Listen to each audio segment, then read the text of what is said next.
Okay, good morning and welcome to our weekly board session. It's Wednesday, July 9th, 2025. It's 9:07. We're here in the Center Hearing Room at 555 Court Street Northeast in Salem. As always, we start with the Pledge of Allegiance, so if you'd please join me. I pledge allegiance to the flag of the United States of America and to the republic for which it stands, one nation, under God, indivisible, with liberty and justice for all. Thank you, everyone. We do have a couple of folks signed up for public comment. So I have Christina Gisbert, is that right? If you want to just come right over there, and then John Lewis, is that right? Lewis, you're on deck. Right over to the side. So this, Christina. see how that chair is there? I have just my comments. Okay. To a letter as well, so thank you. Okay, for the opportunity. thank you. Yep. And then if you could just introduce yourself for the record, say where you're from, kind of what town you live in, and then go for it. Yeah, so my name is Christina Is Gisbert. it, pull that microphone, is that microphone on? Hello? There you go. Okay. Yeah, pull it. Wow, okay, that's pretty close. My name is Christina Gisbert. I work for RWE Clean Energy. We're headquartered in Austin, Texas. I live in San Diego. I'm here today with regard to item 9 on the agenda. We presently have 2 energy storage projects here in Marion County, one of which we have a CUP for, the other of which we have an application in for consideration. We were not notified of the ban that we're going to take action on today. We didn't find out about it until June 25th through the press. We've been meeting with the county planning department and had a really great collaborative experience going over the permitting process, and so we're a bit blindsided by this action that we're taking today, and we're hoping that the county will reconsider. We reached out to our landowners and our development partners, and they didn't know either. So I just wanted to inform the county that RWE is a national leader in energy storage. We presently have 16 energy storage projects under operation and another 8 under construction. We have not had a single battery safety incident at any of our facilities. And I just wanted to express that the technology is safe, it's compact, and it's emissions free. It's the smallest power plant that you can build in the modern era. The batteries stand only 10 feet tall, and they take up less than 1% of the land that a solar facility would take up of equal megawattage. So they are tiny. They're great for urban environments. They're great for agricultural environments that want to preserve as much land as possible. They also provide a good economic opportunity for landowners. They can collect rent for these facilities. And so we're hoping that the county reconsiders and either delays the vote on item 9 or rejects the outright ban. We're more than happy to provide our expertise. We have battery safety, third-party battery safety experts that we can offer to help inform the county on battery safety and how we build these facilities properly. We also request that the county provides us notice of any action that is taken with regard to the battery systems. And that's essentially what I've come to say. I appreciate your consideration. Thank you so much. Thank you. Okay. Mr. Chair, Oh, yeah, please.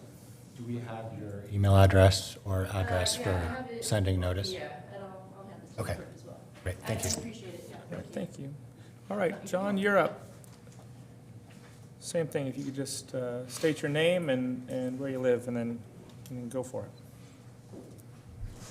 All right, thank you. My name is John Lewis. I live in Deschutes County, but also have residence here in Marion County, where my business is.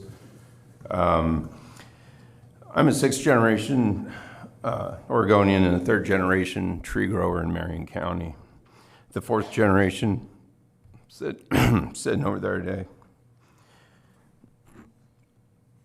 I was born in Salem, attended high school here, and I'm a financially charitable member of the community.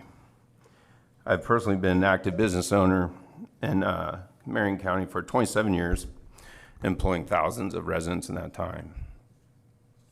The person appointing these hearings, as I understand, is to give the public and landowners a chance to speak and voice their questions and concerns.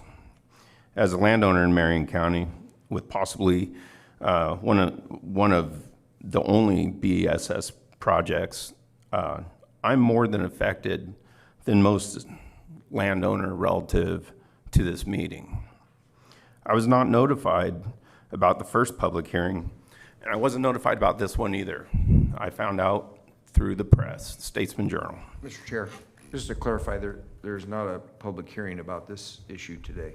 I Just to realize clarify. that. It's just on our agenda. I'm just clarifying what I was not notified of. I am an affected landowner in this case, but have been excluded from the process that Marion County claims to provide. I sent an email to commissioners in regard to this subject and received no response. Still no answer. This is the biggest substation in Marion County, and it's adjacent to a poor piece of soil. I'm speaking from the landowner's perspective. This is not ground that's producing strawberries or beans or something like that. It's poor soil. They tried growing apples on it decades ago. The apple orchard failed. It's that poor. That's why we have the ground largely covered in gravel and greenhouses, because there's no point of using it for growing. Not all ground in Marion County is good tillable land. The project of the substation being adjacent to poor soil, it's large enough to service future power grid needs for Marion County, or at least for a large part of it, help avoid rolling blackouts that are always being talked about in the hot summer months, and also based on the expansion of the Salem area in general. This creates less individual footprint in the future by using poor soil that's directly across the street from the substation, with less impact on productive farmland. By selling some of our unused or unusable land, it represents financial future for our fourth generation business and our survival. As a member of the agricultural community in Oregon, we face high uncertainty of being financially viable. It's been a big conversation in Oregon in agriculture this year because of overtime being passed, the small margins that agriculture operates on. And this year, the House created Bill 2548 that would unionize agricultural labor ran by the government. So the government would now tell me who I can and can't hire for my farm business. It would also increase labor by 300%, which would essentially be the complete kiss of death to my industry. So we're running out of possibilities on how to stay in business after 60 years of growing trees in Oregon. So for my entire career, I've dodged recessions, crop failures, policy, mental anguish, heartache, stay in business. All the time, we're trying to provide jobs and for our local community members and support my family. An industry that state loves to grandstand about, I never looked at my own state as the one who would potentially put me out of business. Now I do. For generations, our family thought of never doing anything but growing on our land. But now we're facing serious question of financial survival. The project we're working on, which is on poor farm soil, it's immediately across from the largest substation in Marion County. This would create a best case scenario for Marion County relative to the smallest negative footprint, creating and creating the highest positive impact. I'd request for the commissioners to not vote to ban it today and postpone the vote until they have a meaningful public participation, including the correct people on the hearing notice. So I'm asking for a voice of reason on this project.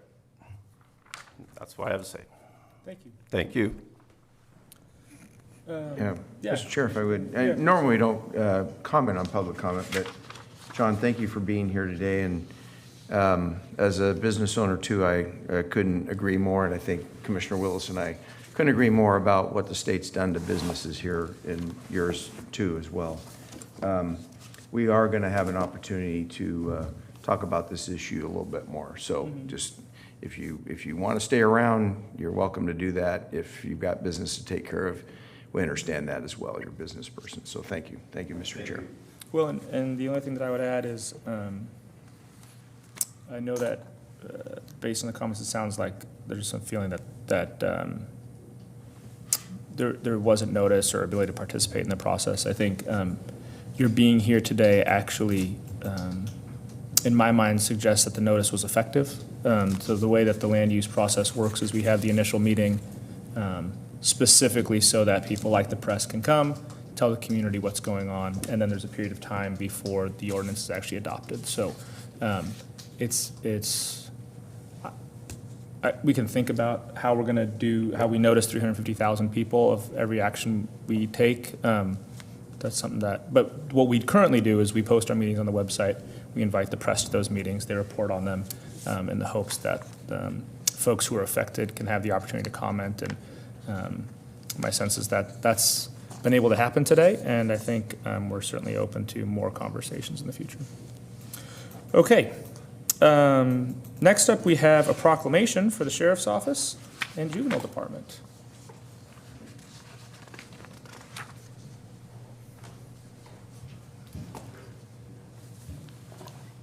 Welcome. Thank you. Go ahead and introduce yourself for the record. Good morning. For the record, my name is Anna Jefferson. I'm a lieutenant with Marion County Sheriff's Office. Did you want to say? Sorry, we refuse to be They weren't paying separated. attention to you. We're together, sorry, I saw a squirrel. Troy Gregg, Marion County Juvenile Director. So we're here today seeking the Commissioner's support for a proclamation to mark National Pretrial Probation and Parole Supervision Week from July 20th through July 26th, 2025. And this year marks the 24th annual celebration dedicating to honoring the community corrections professionals in the Marion County Juvenile Department and Marion County Sheriff's Office Community Corrections Division. So together in Marion County, we have over 250 dedicated employees committed to ensuring public safety and supporting reentry and reintegration. We actually brought some staff from our office here today. Right there, it's Maria, Antoinette, Andrew, and Stefania. So we hope that the commissioners will join us in recognizing these outstanding professionals and their peers by proclaiming this special week. You know, this is one of the funnest ones that we get to do because we get to do it in partnership with the Sheriff's Office.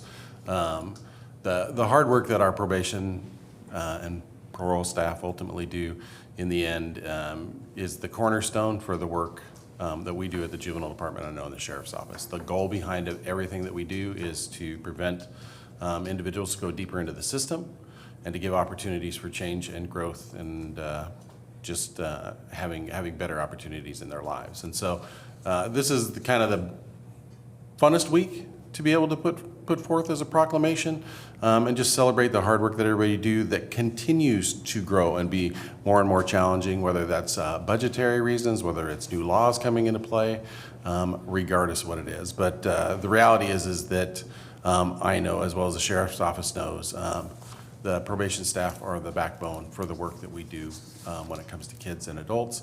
And we're very honored to represent our folks here today, even wore the little shirt with probation on it today for Juvenile Department folks. And thank you guys for considering this proclamation. Very good. Thank you for being here. And thanks to your team for all their hard work. Commissioner Cameron, do you have any? Yeah, I do have some, I've done signing while I'm talking, so sorry, I'm not ignoring you, either of you. And in fact, I remember the first time, Anna, that I met you and the janitor.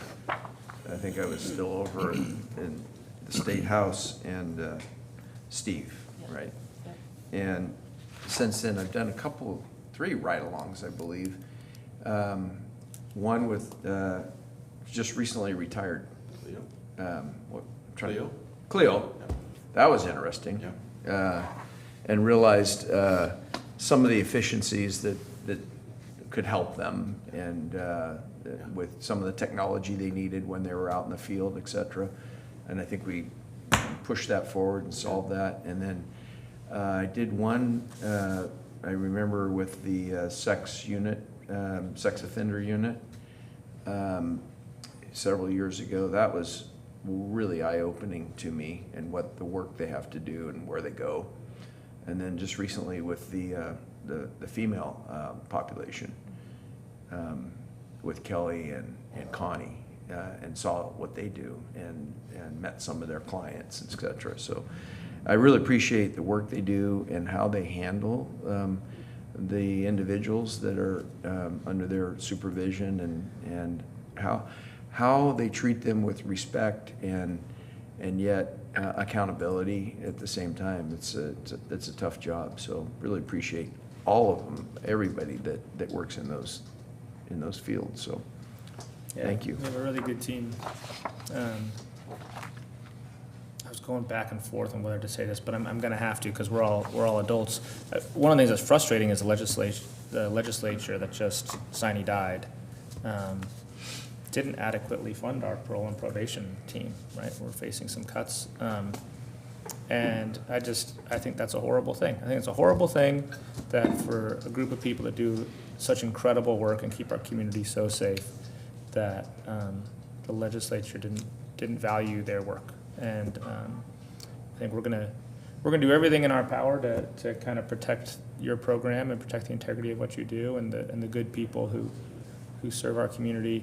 But man, is that frustrating. So I'm sorry to be negative about that, because I don't want to take away from this celebration, which is the great work that our parole and probation officers do. So anyway, I apologize if I shouldn't have brought that up, but it's, it is what it is. I think it's appropriate, because we want to reduce sending people to the prison system, and they've, 3491 or whatever that House bill was, Justice Reinvestment. I remember voting for that, and you had to invest in the things to keep people out of prison, and this is one of the things that we do.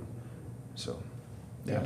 Well, thank you. Mr. Chair, if you're ready, I will move that we approve a proclamation designating the week of July 20th through 26th, 2025 as pretrial, probation, parole, and supervision week in Marion County. I'll second the motion. We have a motion and a second. Is there any further discussion? Seeing none, all those in favor signify by saying aye. Aye. Aye. The motion passes. In the matter of proclaiming the week of July 20th through the 26th, 2025 as pretrial, probation, and parole supervision week in Marion County, the proclamation. Whereas the Marion County Sheriff's Office, Community Corrections Division, and the Marion County Juvenile Department are an essential part of Marion County criminal justice system. And whereas the community corrections professionals of Marion County play an essential role in safeguarding the rights and freedoms of Marion County citizens.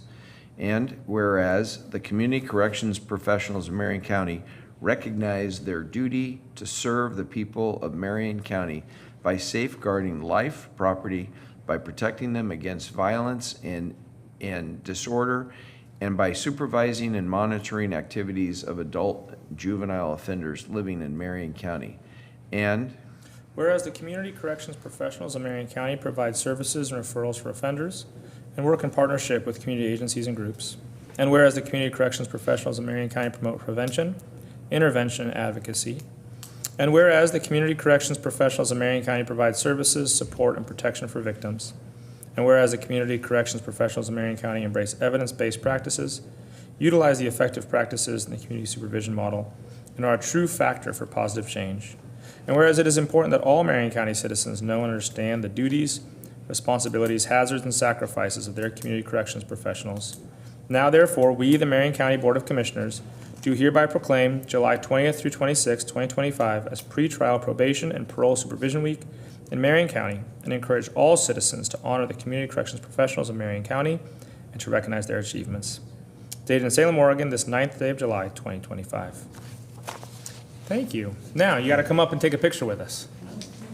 yeah.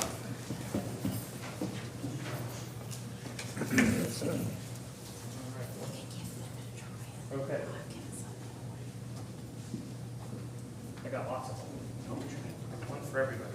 Well, maybe not one for everybody.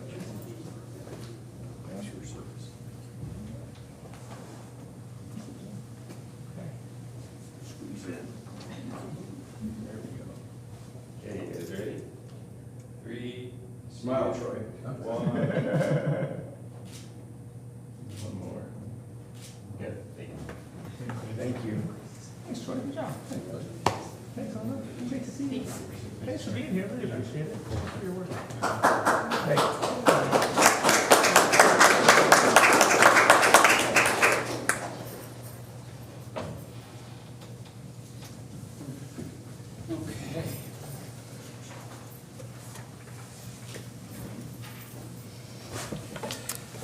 Okay.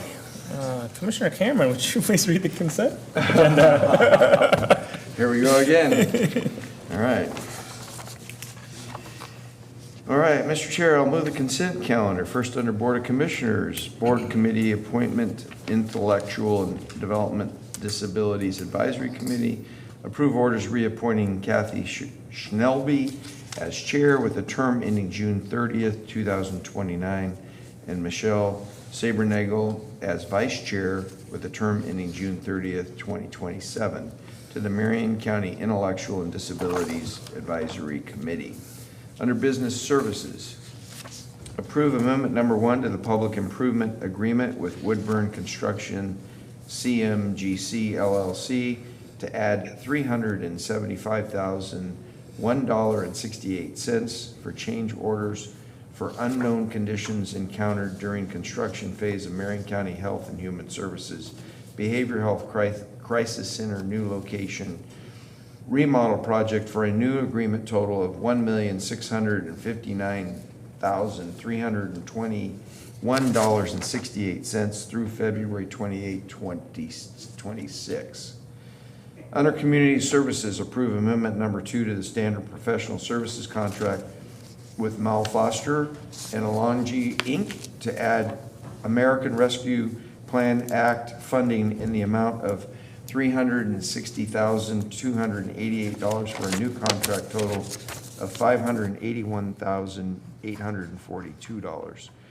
To add scope for bidding and construction assistance for Phase 2, Phase 3 of the Detroit Marina Excavation Resiliency Project through December 31st, 2026. Under Human Resources, approve recommendations to update the classification and wage and adjust the pay grade upward for class number 23, office manager number 221, group worker 3, number 300, weighmaster number 407, emergency preparedness coordinator number 562, Developmental Disabilities Associate 2, and number 563, Developmental Disability Specialist 1, and update the classification and uphold the pay grade for class number 18, Office Manager Senior, number 20, Administrative Services Manager number 21, Administrative Service Manager number 302, Engineering Technician 1, number 303, Engineering Technician 2, number 304, Engineering Technician Senior, number 564, Developmental Disability Specialist 2, number 629, Support Enforcement Agent, number 648, Support Technician, number 650, Support Technician, Support Specialist IT, and number 652, Support Specialist Non-IT. Wow. Under Public Works, legal counsel's coming over here to help me finish reading. Under Public Works, approve a purchase order with Frontier Precision in the amount of $125,880.63 for the purchase of land surveying equipment to replace outdated equipment that is at the end of life through June 30th, 2026. And the sheriff wanted, he wanted to run the meeting today, so I told him if we remove number 7 from the consent calendar. And under the Sheriff's Office, number 7, approve the state work order contract with DPI Security, Inc. in the amount of $412,963.20 to provide unarmed security services for Marion County courts, retroactive to July 1st, 2025 through June 30th, 2026. I second the motion. We have a motion and a second. Is there any further discussion? Thank goodness. All right. No. Seeing none, all those in favor signify by saying aye. Aye. Aye. The motion passes. You know, many local governments don't actually read their consent agenda. And if Commissioner Cameron has to keep reading it, then, you know. I'm gonna do it the way they do it. Just say I move the consent calendar. You second it. Okay, next up, we're going to consider approval of the incoming funds intergovernmental agreement with the Oregon State Marine Board in the amount of $304,395 to provide law enforcement services related to recreational boating on Oregon waterways through June 30th, 2027. And we have 2 of the Sheriff's Office finest here today. Good morning, gentlemen. Yes. Good morning, Commissioners. For the record, my name is Jason Bernards. I'm the Enforcement Division Commander with the Sheriff's Office. I'm Lieutenant Matt Wilkinson with the Enforcement Division. So we're here to... Time out.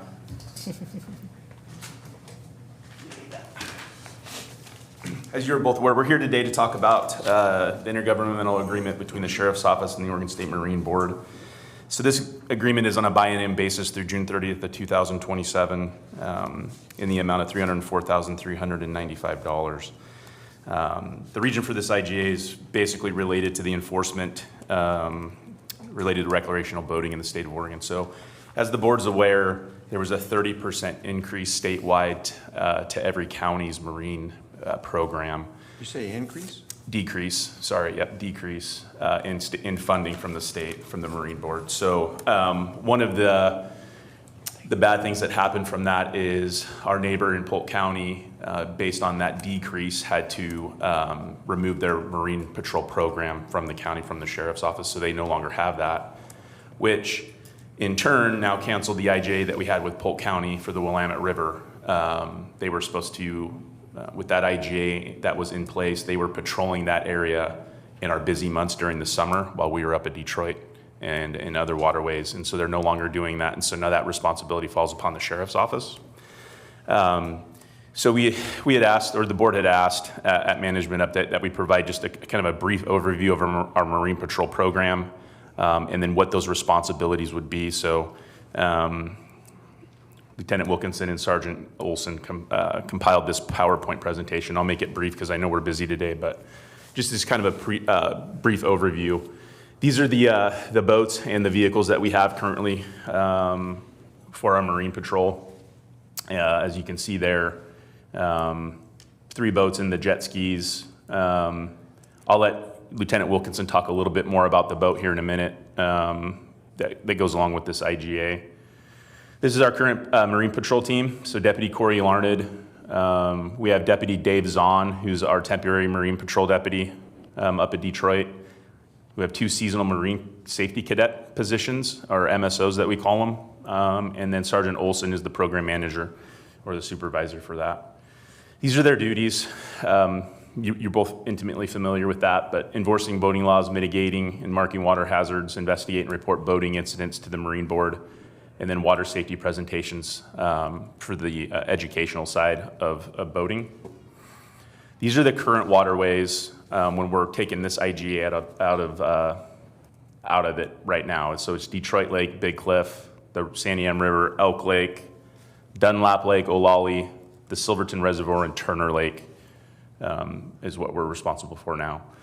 This talks about the funding. So fiscal year 25 through 27, the contribution was projected to be $148,888, so which is $297,776 for the biennium, and due to the funding, again, the 30% decrease.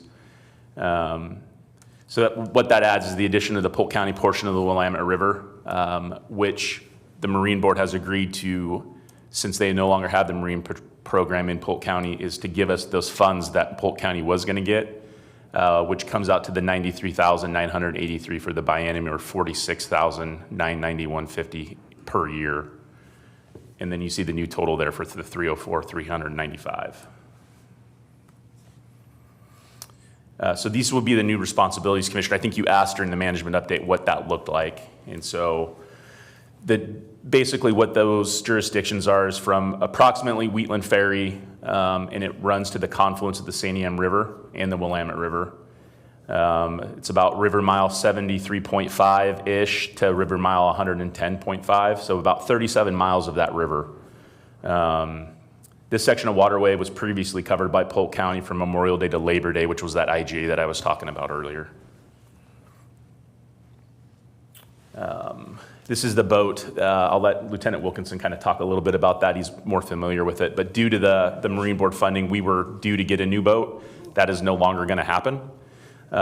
So with this IGA with Polk County, it does include a 2022 River Wild Jet patrol boat from Polk County. So that's all I have. Do you want to talk a little bit about that boat? And You moved really fast past the unicorn picture. Could we just go back real quick? Just You got it. Yeah, there you go. Yeah.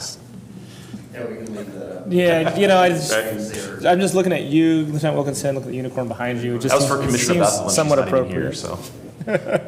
Yeah, I think she gets credits for those. That's right. She demanded that it be in your presentation. Right. So yes, we're going to buy purchase a new boat to replace the 2003 North River due to the funding cuts that was taken off the table.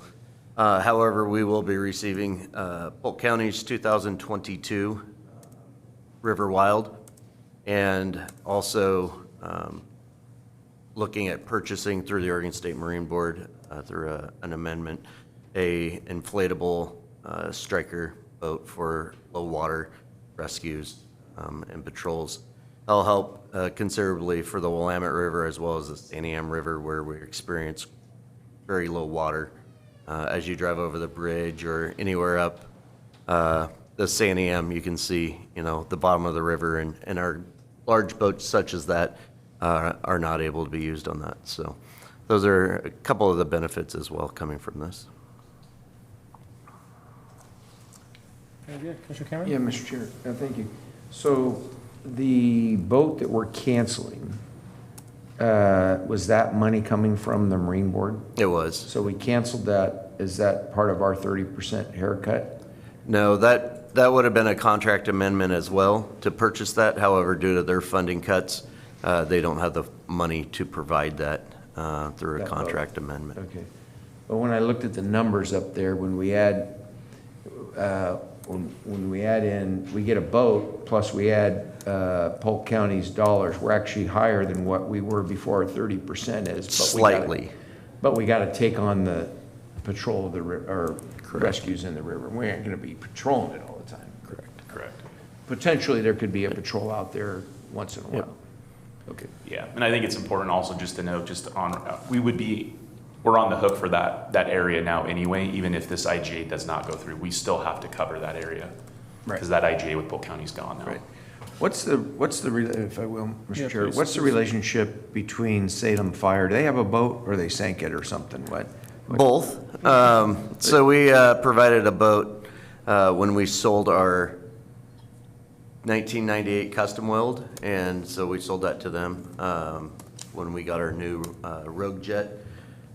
I think it was number 2 on the photos, and they did have a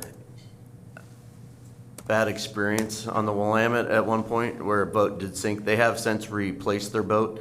They have boat 5, and they do handle a significant portion of water rescues Right. on the Willamette in and around the Salem area. Where do they keep their boat? West Salem Station 5. Okay. So they can get it down to Wallace Marine quick. Correct. Thank you. Commander, Lieutenant, so we're getting slightly more money, but we have more work to do. Can you talk to us a little bit about how that's going to impact?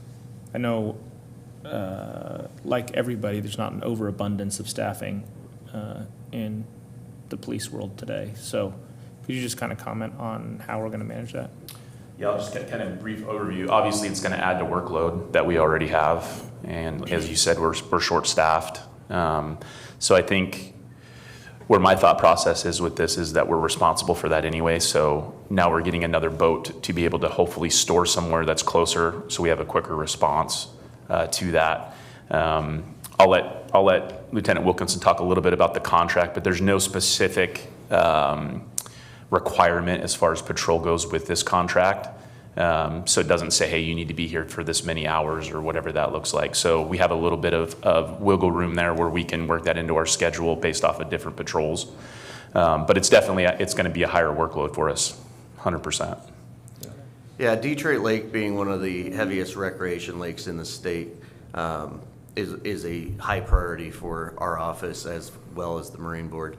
The nice thing is that some of the times for these recreation areas go higher on the weekends in Detroit and actually see somewhat of a higher use during the week for the Willamette. It's a close waterway where people can access the water after they get off work, go down, play on the water.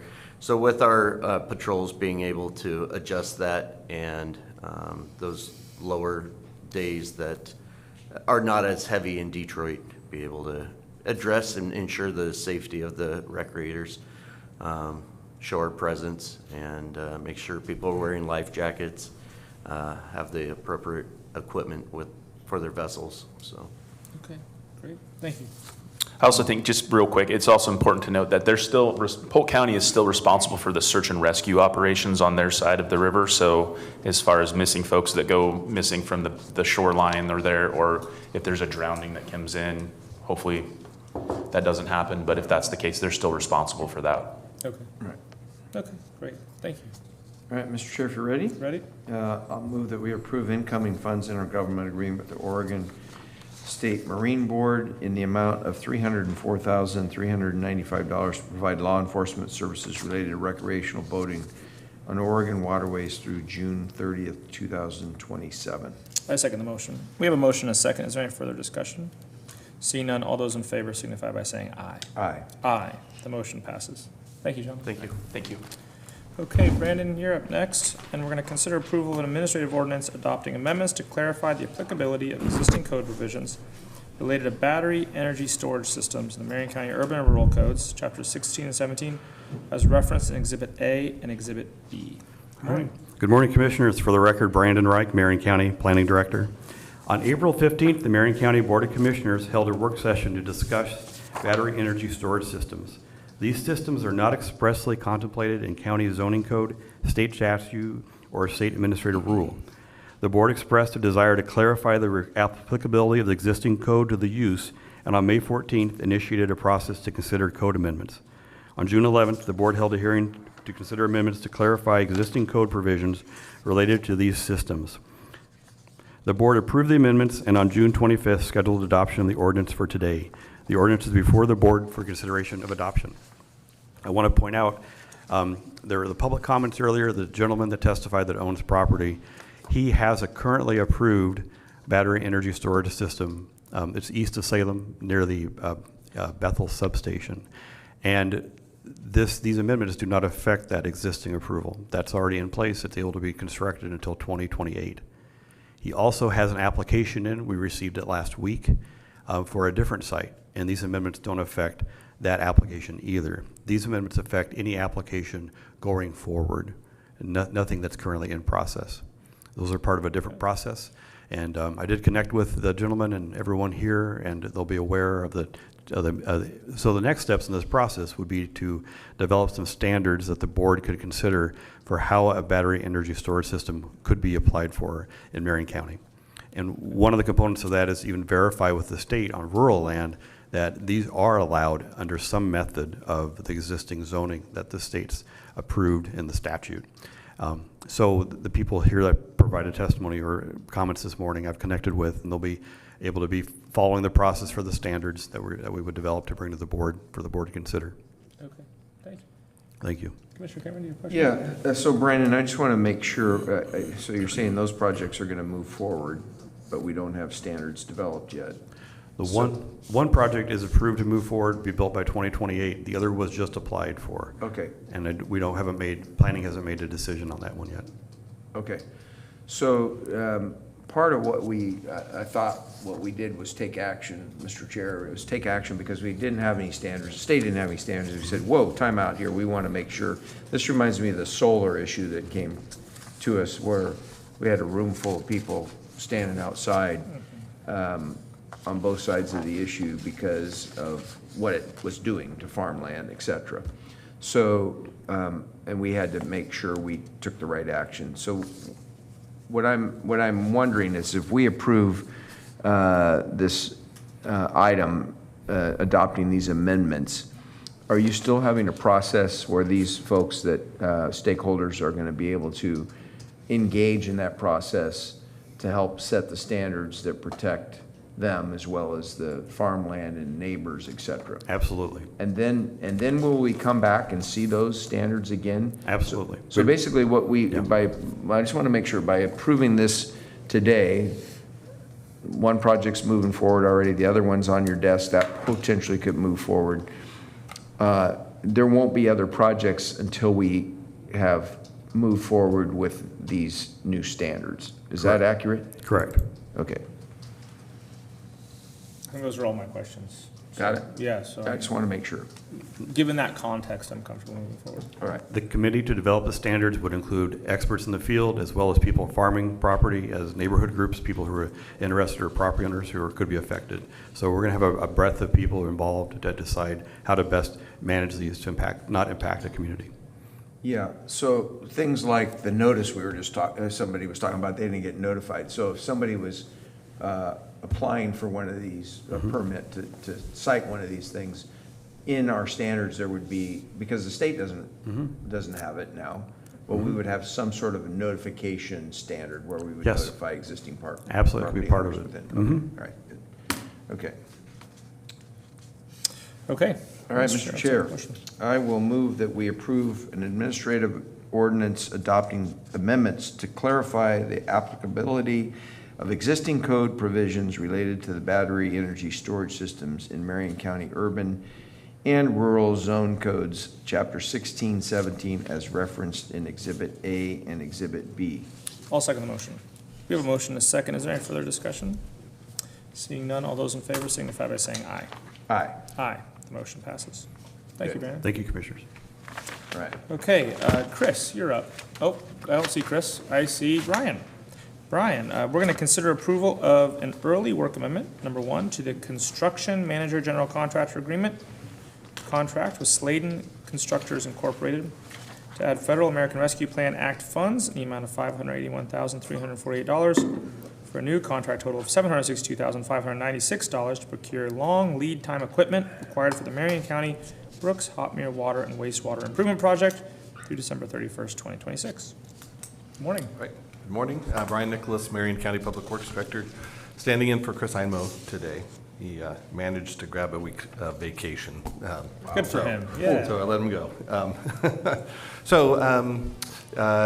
We're requesting board approval of an amendment to the existing contract, CMGC contract with Sladen Constructors. And this is for the Brooks Water Project. We are using ARPA funds to construct this project. The project will build a water campus for the Brooks Community Service District. And that water campus will provide storage, treatment, and distribution of potable water to the Brooks Community Service District customers. And we're using ARPA funds to construct the project. ARPA funds have a very rigid expenditure deadline of the end of next year. And these type of plant projects typically have some long lead items. So we're approaching 90% design, but to get a jump on the construction schedule, we're proposing to purchase some of that long lead item equipment. This early work amendment includes pumps for the booster station for the water treatment plant, a backup generator, electrical switch gear, large electrical components they have a very long lead time these days, some chlorination components and some other miscellaneous equipment. We want to get those purchased and inbound. Design's complete enough to where we can specify exactly what those components need to be. So, under Sladen's contract, they have to competitively procure these items. So they've gone through a competitive bidding process to get pricing on these. We've reviewed that to establish the dollar amount for the early work amendment. We did a very similar thing on the Canyon Sewer project about 7 months ago, but on a much larger scale. This is a much smaller project. So, but the same concept. To meet those ARPA expenditure deadlines, we need to get some of that long lead equipment inbound. So, and I'm happy to answer any questions you have. Thank you, Brian. Any questions, Commissioner Cameron? I know. This is pretty straightforward. Yeah. We're close. We're getting close. Yep. Every step, we're checking boxes every That's step of the way. That's it. I can see the finish line on these projects. Yep. Been working on these for almost 5 years now. I'm just impressed that Chris got a week off. Yeah, for all me these too. projects. This is Brian's probably like, yeah, it's his last week on. I'm kidding. Okay. Mr. Chair, I will move that we approve early work amendment number 1 to the construction manager, general contractor, CMGC contract with Sladen Constructors, Inc. to add Federal American Rescue Plan Act funds in the amount of $581,348 for a new contract total of $762,596 to procure long lead time equipment required for the Marion County Brooks Hot Mirror Water and wastewater improvement project through December 31st, 2026. I second the motion. We have a motion and a second. Is there any further discussion? Seeing none, all those in favor signify by saying aye. Aye. Aye. The motion passes. Thank you, Brian. Okay, Steve, there you are. We're going to consider approval of a subrecipient agreement with Santiam Memorial Hospital to reallocate community development block grant funding in the amount of $250,000 to help support pre-construction costs for the building of a climate-controlled housing for ambulances retroactive July 1st, 2024 through June 30th, 2028. Good morning, Steve. Good morning, Commissioners. Yes, today we are bringing to you a subrecipient agreement with Santiam Memorial Hospital. This project initially started out as a part of a larger project for a resiliency center, but over the time of and in preparation for developing this agreement, it was determined that the ambulance facility really needed to be in a different location than the resiliency center to ensure quickest response times and access for the ambulance. This climate-controlled ambulance facility is critical to delivering those services, not just to the communities of Staten and Sublimity, but all through the Santiam Canyon as well. This project, the funding that we had originally proposed for the resiliency program, the commissioners earlier this year made a determination that it really would be better to direct that towards this facility. This funding of $250,000 in combination with an award by the state of Oregon this year will provide an adequate funding for them to begin this project immediately. So we are asking for approval of this subrecipient agreement and be happy to answer any questions. Also want to mention that Eric Pritchard, the director of the Santiam Hospital and Clinics Foundation, is here should there be any questions that I can't address. You want to come introduce yourself, Eric? Sure. Grab that chair and go. Thank you. Introduce yourself for the record. Morning, gentlemen. Good morning. Eric Pritchard. I'm a Salem resident, Staten, or based in Staten at the Salem Hospital, or Santiam Hospital and Clinics Foundation. It is kind of the Staten Hospital, isn't it? And we got all sorts of movement going on anyway, so yeah, it gets interesting. The current ambulance bays don't fit ambulances. So Yeah, that's kind of a problem, right? Yeah, the current facility, which hasn't been used for 40 years for ambulances because they're too tall, and they've been residing basically in the street. And we're also in a neighborhood across the street from the hospital today. And we have a makeshift ready room for our staff. It's not ideal for the 24/7 staffing that we do in terms of getting them from a ready preparedness. The other piece that's interesting is that we actually, in extreme weather, have to put certain medical equipment inside the house, and then when the call comes in, we have to actually move it to the ambulance bay and into the ambulance itself. So that's we actually- adding time. We lose response time. It's not significant, but every second counts. Yeah, very good. Well, this is an essential service to the canyon. If that hospital wasn't there and if that ambulance service wasn't there, it'd be a massive impact to those of us who live there. And I suppose maybe I should mention a potential conflict since I live in Staten. So I think I'm part of a class that's big enough that it's not a conflict, but you know, we're supposed to, you know, be overly cautious in these things. Well, if we're talking conflicts, I was sitting on a boat on Sunday, and Lions went by, and then Sandy Am went by up the canyon past Detroit for some accident that happened up there. So they were spawning up there too. So Super important. Yeah. there's no conflict here because it's a big. It's the whole community, Right. the whole You're community. not gonna. That's it. No. But I am curious, where is the physical location of this gonna be? Yeah, so our intention is we have land, so the hospital owns land in Sublimity next to our clinic. And so it actually provides better egress to 22 from that location, much better response times to the highway. I too was coming home from Central Oregon and saw our rig roll by us as it went towards Marion Forks where the accident was. So, but that will be, so to be across the way is more in a if not metro, but easier access to the highway. Yeah, okay. Thank you. Yeah, that's great. This will be a big win. And the legislature did approve some funding for this as We're well, grateful right? to, Senator Girard and the entire legislature for the $4.75 million grant that basically covers almost all the costs. We're going to take this out to bid to a number of construction companies and think we can get it right within the number that we've been granted. So It's a we're big deal. between you guys. So we're super excited. So thank you for the consideration. Big deal, cool. Okay. Commissioner Karen. Mr. Chair, I move that we approve the recipient agreement with the Sandy Am Memorial Hospital to reallocate community development block grant funding in the amount of $250,000 to help support pre-construction costs for the building of climate-controlled housing for ambulances retroactive July 1st, 2024 through June 30th, 2028. I'll second the motion. We have a motion, a second. Is there any further discussion? Seeing none, all those in favor signify by saying aye. Aye. Aye, the motion passes. Thank you, gentlemen. Eric.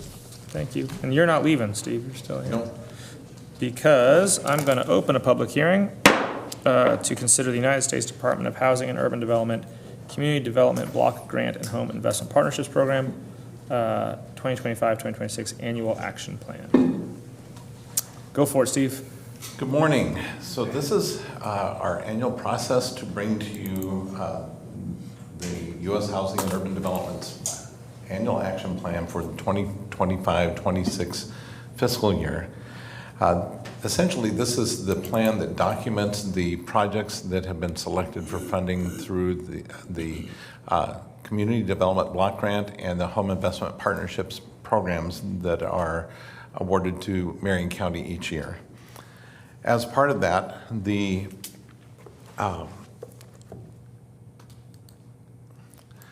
it is a required plan. It also documents number of individuals that will be served, the type of services that are going to be delivered, and a whole lot of other required detail that I won't go into in this presentation, but it is detail that is required by HUD for this plan.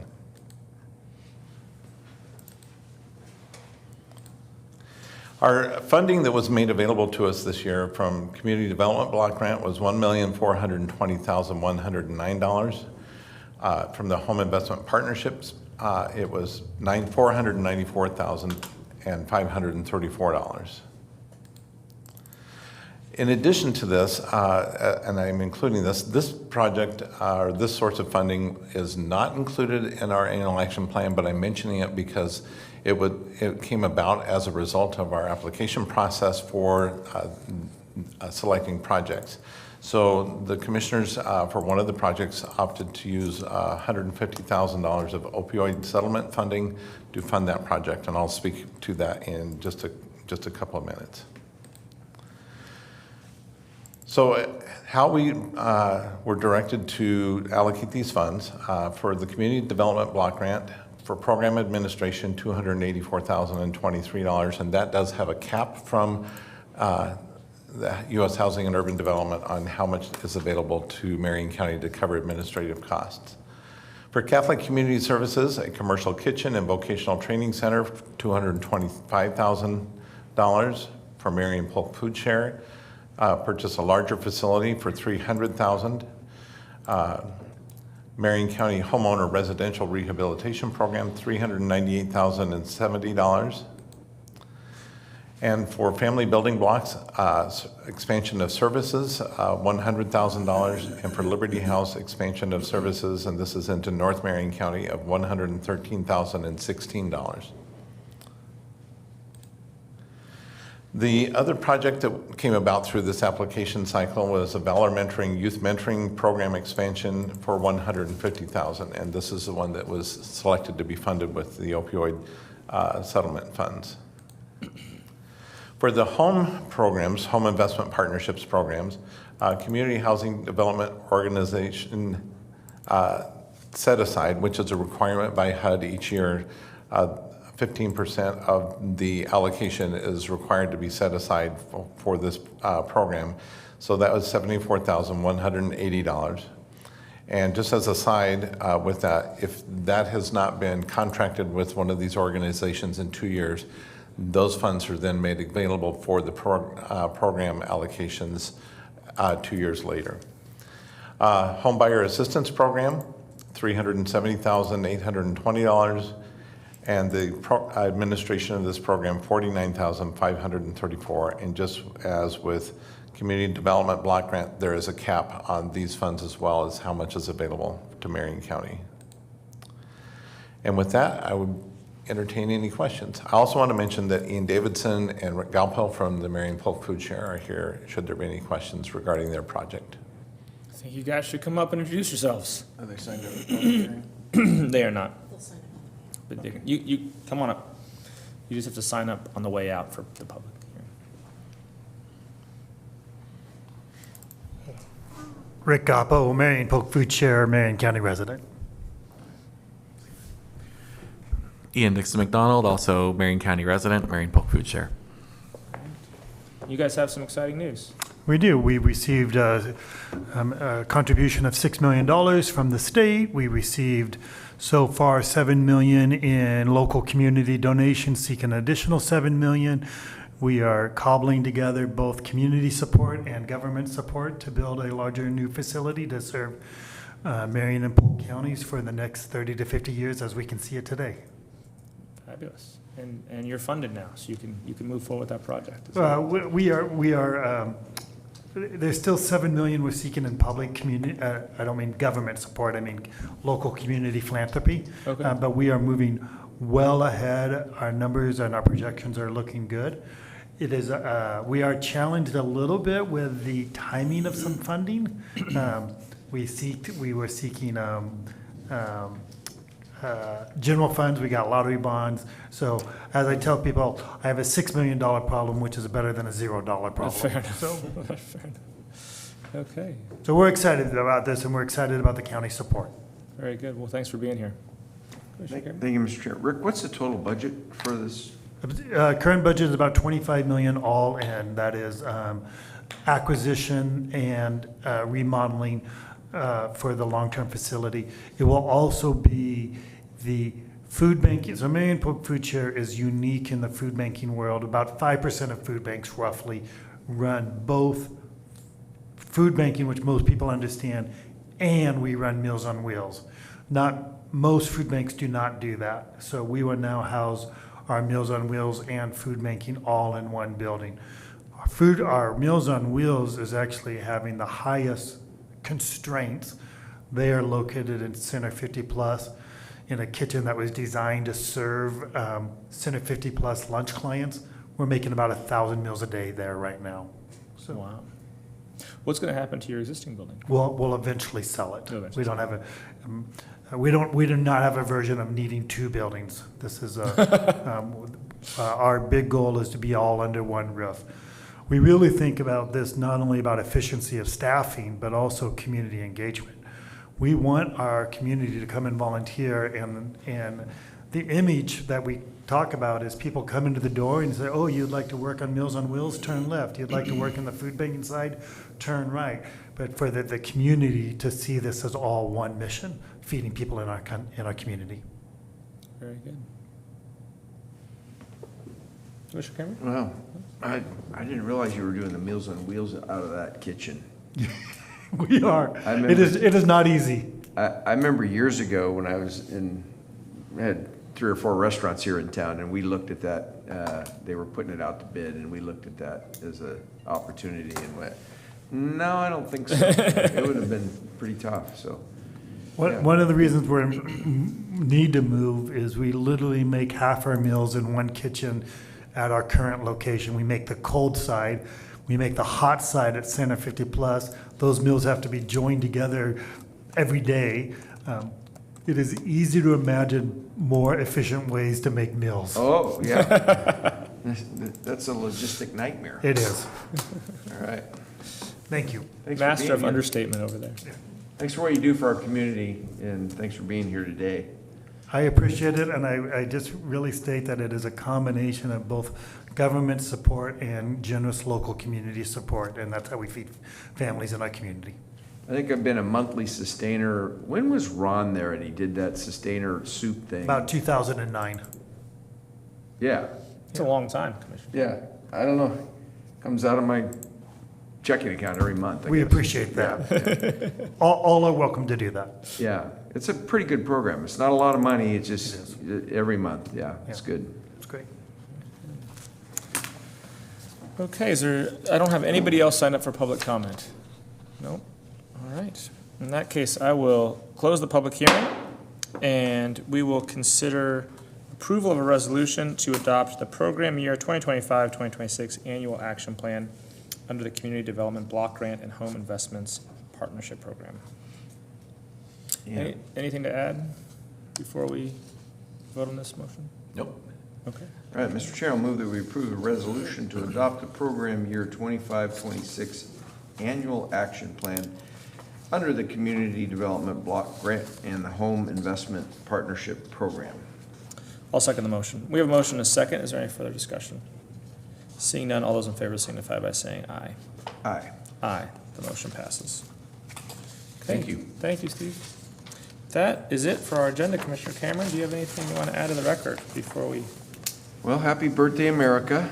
Yeah, that's true. We're, what, That's true. Happened again. we're 361 days away from, no, 361 days away from The big 250th. 250 Yeah. years. And we had that comment last week in the hallway.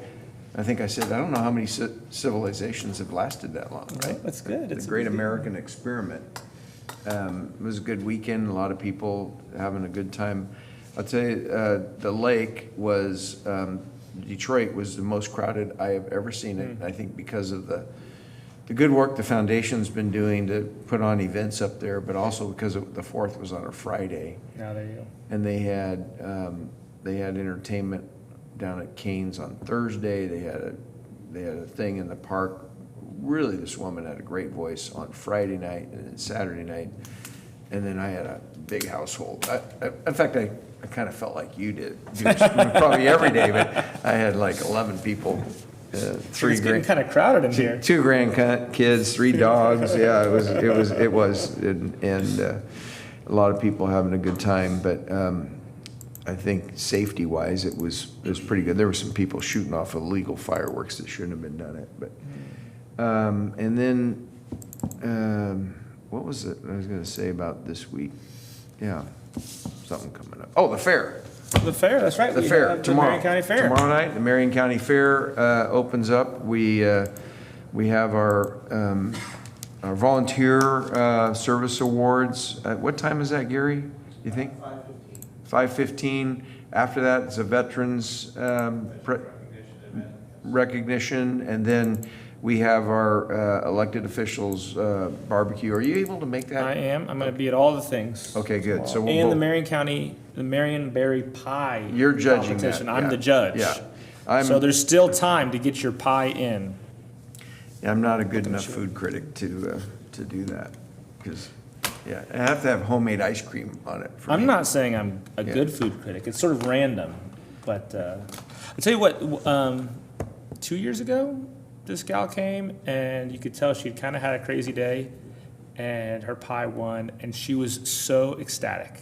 And that was the hook. That's what kept me coming back as the judge, is just seeing how much that meant to that one contestant. Oh, yeah, that's 2 years ago, wasn't it? Yeah. Yeah, I remember that, yeah. So that's the big event, where there's some good entertainment. Leduc, what was it, Ned Leduc is a country star, I think he's there Saturday night.